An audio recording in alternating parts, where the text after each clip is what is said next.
देवगणाः पितरश्चोपासते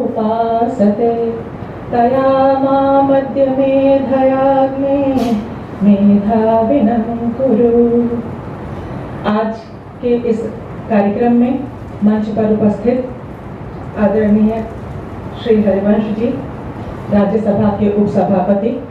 जिनकी उपस्थिति ने इस कार्यक्रम को यथा अनुकूल गरिमा दी है, आदरणीय विशंभर नेवर जी, जिनके आत्मिक संबंध ने आदरणीय कृष्ण बिहारी मिश्र जी की इस जयंती को आत्मीय बनाया है, आदरणीय हिंगलाज दान रत्नू जी, जिनसे आज मेरा पहला परिचय है, परिचय अभी हुआ नहीं है लेकिन फिर भी पहला परिचय है, और उस परिचय ने ही इनकी सदाशयता, इनकी संस्कृति चेतना और साहित्यिक रुझान को स्पष्ट किया है। मेरे मन में इनके प्रति सम्मान उत्पन्न हुआ। कार्यक्रम के पृष्ठपोषक, और जैसे मैं मानस पुत्री रही वैसे ही मानस पुत्र आदरणीय श्री प्रमोद शाह जी, वस्तुतः पुत्र होने का सौभाग्य जिन्हें प्रकृति ने प्रदान किया, श्री कमलेश कृष्ण जी, कार्यक्रम का बहुत ही सुललित और इनको सुधार करना चाहती हूँ, क्योंकि ये सच है कि आज पहली बार इस दिन मैं सुबह सोच रही थी कि मैं भी फोन तो करती थी, जाना नहीं हो पाता था, मेरी अपनी कुछ असुविधाएं रहती थी, और सबसे बड़ी बात कभी कभी मुझे लगता है कि मेरा कितना बड़ा सौभाग्य था कि मैं उनके जन्म दिवस पर कभी भी घर नहीं जाती थी, लेकिन उसके बावजूद कभी मुझे चाचा जी कृष्ण बिहारी जी कभी क्रुद्ध नहीं हुए इस बात पर, बल्कि कहीं ना कहीं वो इस बात से थोड़ा संतुष्ट भी होते थे कि मैं अपने साहित्यिक और अन्य दायित्वों को निभाते हुए, अपने विश्वविद्यालय से जुड़े हुए दायित्वों को निभाते हुए परिवार के प्रति मैं परिवार के दायित्वों को भी निभा लेती हूँ। इस बात से वो वैसे ही संतुष्ट होते थे जैसे वो अपनी परिवार में जन्मी पुत्री के इस प्रकार के बर्ताव से संतुष्ट होते। तो मैं ये सोच रही थी कि आज के दिन उस आनंद में कितनी भीड़ लगा करती थी, और कलकत्ता के कई प्रमुख समाचार पत्र उनके ऊपर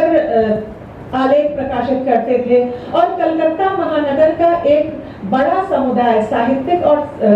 सुरुचिपूर्ण समुदाय उन कृष्ण बिहारी जी के व्यक्तित्व, उनके लेखन, उनकी चर्चा से अभिसिंचित रहता था। आज वह स्थान शून्य है, लेकिन जब इस प्रकार का एक भव्य आयोजन हो और एक पूरी सदाशयता के साथ अपने आत्मीय भाव को लक्ष्य कर सुदूर दिल्ली से और भारत के सर्वोच्च, एक तरह से हम कहें सर्वोच्च सदन के उपसभापति यहाँ उपस्थित हों, तो ये आनंद का ही क्षण है। मैं सोचती हूँ बहुत थोड़ी बातें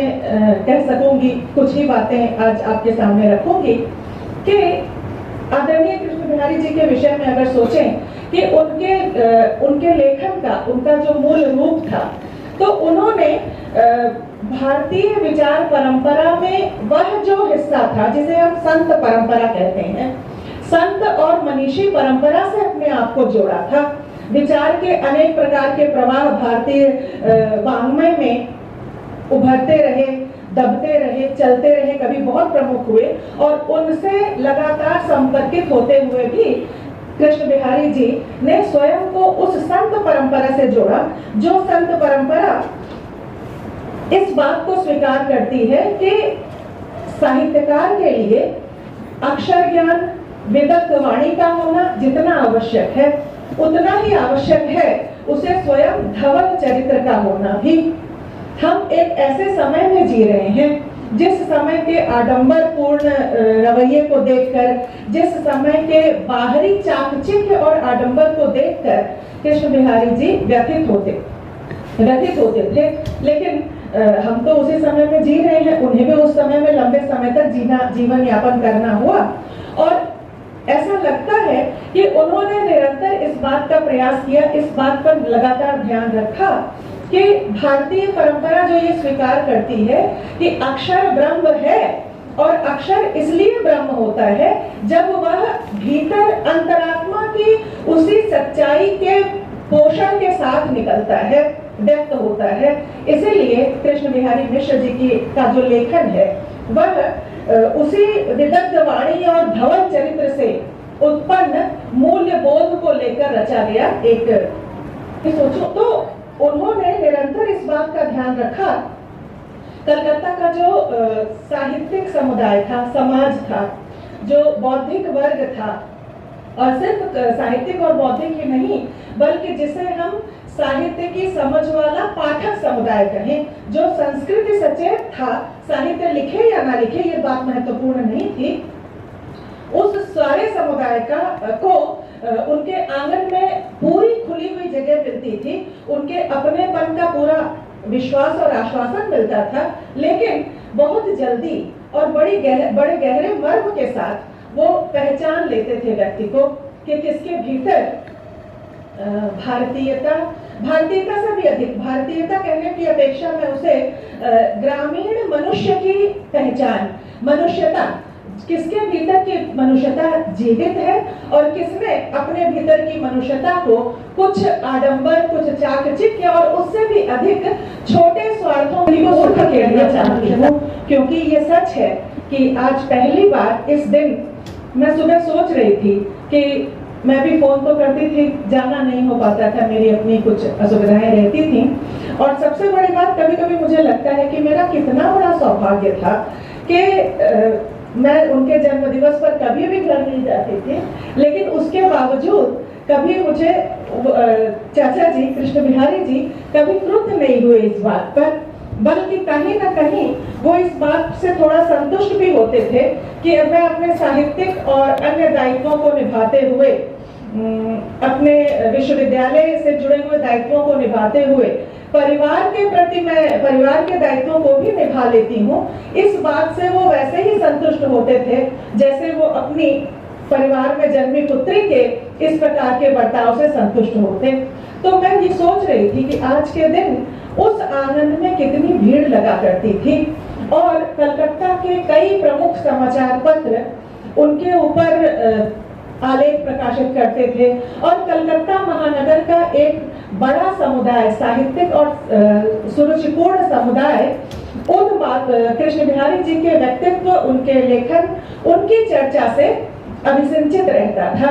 आज वह स्थान शून्य है, लेकिन जब इस प्रकार का एक भव्य आयोजन हो और एक पूरी सदाशयता के साथ अपने आत्मीय भाव को लक्ष्य कर सुदूर दिल्ली से और भारत के सर्वोच्च, एक तरह से हम कहें सर्वोच्च सदन के उपसभापति यहाँ उपस्थित हों, तो ये आनंद का ही क्षण है। मैं सोचती हूँ बहुत थोड़ी बातें कह सकूंगी, कुछ ही बातें आज आपके सामने रखूंगी कि आदरणीय कृष्ण बिहारी जी के विषय में अगर सोचें कि उनके लेखन का, उनका जो मूल रूप था, तो उन्होंने भारतीय विचार परंपरा में वह जो हिस्सा था जिसे हम संत परंपरा कहते हैं, संत और मनीषी परंपरा से अपने आप को जोड़ा था। विचार के अनेक प्रकार के प्रवाह भारतीय वाङ्मय में उभरते रहे, दबते रहे, चलते रहे, कभी बहुत प्रमुख हुए और उनसे लगातार संपर्कित होते हुए भी कृष्ण बिहारी जी ने स्वयं को उस संत परंपरा से जोड़ा, जो संत परंपरा इस बात को स्वीकार करती है कि साहित्यकार के लिए अक्षर ज्ञान, विदग्ध वाणी का होना जितना आवश्यक है, उतना ही आवश्यक है उसे स्वयं धवल चरित्र का होना भी। हम एक ऐसे समय में जी रहे हैं जिस समय के आडंबरपूर्ण रवैये को देखकर, जिस समय के बाहरी चाकचिक्य और आडंबर को देखकर कृष्ण बिहारी जी व्यथित होते थे, लेकिन हम तो उसी समय में जी रहे हैं, उन्हें भी उस समय में लंबे समय तक जीवन यापन करना हुआ और ऐसा लगता है कि उन्होंने निरंतर इस बात का प्रयास किया, इस बात पर लगातार ध्यान रखा कि भारतीय परंपरा जो ये स्वीकार करती है कि अक्षर ब्रह्म है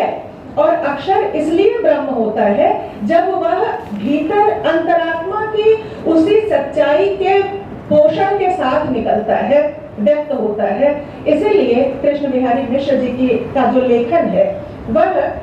उसी विदग्ध वाणी और धवल चरित्र उत्पन्न मूल्य बोध को लेकर रचा गया एक तो उन्होंने निरंतर इस बात का ध्यान रखा। कलकत्ता का जो साहित्यिक समुदाय था, समाज था, जो बौद्धिक वर्ग था,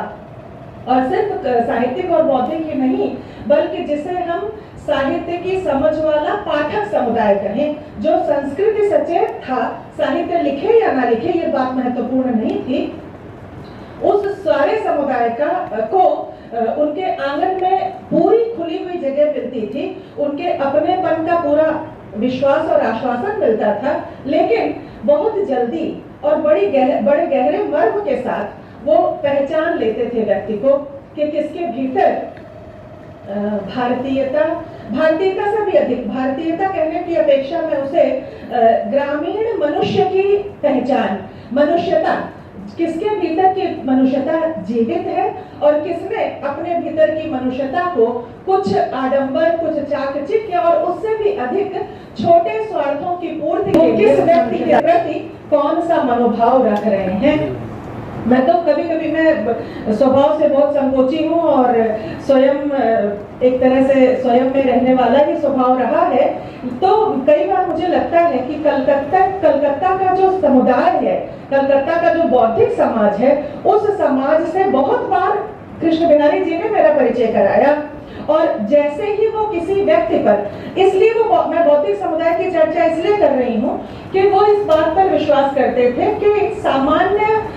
थोड़ा कम पढ़े लिखे मनुष्यों की अपेक्षा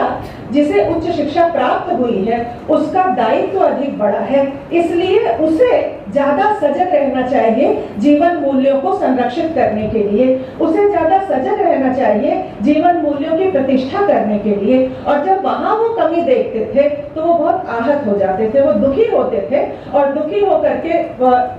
जैसे ही वो किसी व्यक्ति के भीतर देखते थे कि सदाशय है, किसी व्यक्ति ने दूसरे का सहयोग करने के लिए, किसी के हित के लिए कुछ कार्य किया है, उस व्यक्ति की प्रशंसा में उनकी वाणी से निर्झर फूटने लगते थे। लेकिन जहां कहीं बड़े से बड़े पद पर बैठा व्यक्ति हो, और मुझे कहने में थोड़ी शर्मिंदगी भी लगती है, लेकिन हिंदी के आचार्यों को लेकर तो वो बहुत दुखी रहते थे और कहते थे तुम्हारे हिंदी के आचार्य लिखने और बोलने में जितने भी बड़े बड़े महान दिव्य शब्दों का प्रयोग कर लें, लेकिन जीवन तो उनका और आगे फिर वो छोड़ देते थे, बाकी पूरा नहीं करते थे। मैं सोचती हूँ कि एक व्यक्ति जो अपने जीवन में इतने वो विनम्र, बहुत सरल और गांव के मनुष्य के समान एक व्यक्तित्व जिया उन्होंने, लेकिन उस सरलता के साथ ही उनकी दृढ़ता का स्तर भी हमने देखा है समय समय पर। बड़ी से बड़ी गोष्ठी में बड़े से बड़े पद के व्यक्ति के बीच अपने विचार के पर वो निरंतर दृढ़ रहते रहे और उस विचार को प्रकट करने में, यथास्थान प्रकट करने में उन्होंने कभी कोई संकोच नहीं किया। मैं सोचती हूँ कि आज के दिन युवा पीढ़ी उन्हें क्यों पढ़े, युवा पीढ़ी उन्हें इसलिए पढ़े कि वह भारतीय समाज की प्राण नाड़ी की उस धड़कन को पहचानने में मदद करेंगे, जो धड़कन बड़ी तेजी से खो जा रही है, लेकिन उसे पकड़ने और पहचानने की बहुत बड़ी जरूरत है। अपनी बात को समाप्त करते हुए मैं सिर्फ ये कहना चाहती हूँ, ये बात को इस रूप में रखना चाहती हूँ कि हमने देखा कि आदरणीय कृष्ण बिहारी मिश्र जी के जीवन संध्या, उनकी एक पुस्तक है सांझ की जमाई और सर्जनशील उजास, तो अब उनके जीवन की संध्या की जमाई भी वो सर्जनशील उजास रचने में समर्थ है, उनके जीवन की संध्या की जमाइयां भी वो सर्जनशील उजास रचने में समर्थ रही, जिस सर्जनशील उजास से